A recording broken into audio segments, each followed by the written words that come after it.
Gehgeh and Saidaboj. Ile Gehgeh and Saidaboj.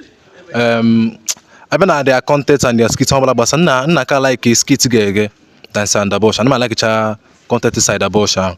But if na their music aspect, they go hagro.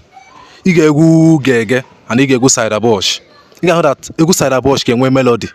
Okay, a perfect mastering. Carry Gehgeh.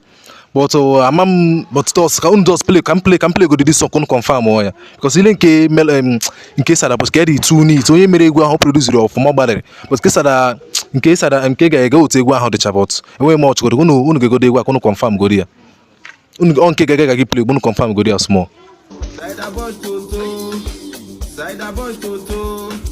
Saidaboj Toto, say na 20 million. I go pay. I buy you turkey, you no wan settle day. Okay, now here. Go on, go in case Saidaboj go confirm for your small time.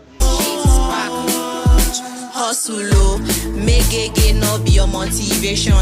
Madman with occupation, with dirty dentition. Come be like abomination, one kind funny creation. Okay, now here. So if I put them do two songs now na my table. I will say that in case Saidaboj ka do to, kia ka the perfect kia ka enwe melody ka nke Gehgeh. So abemo be na be mi be aswa Saidaboj.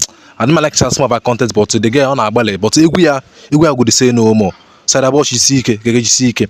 But if be compare egwu abo, una compare kola, una say like Gehgeh kan ke Saidaboj. Because be le maya ofuma, on ke Saidaboj kan ke Gehgeh. Thank you.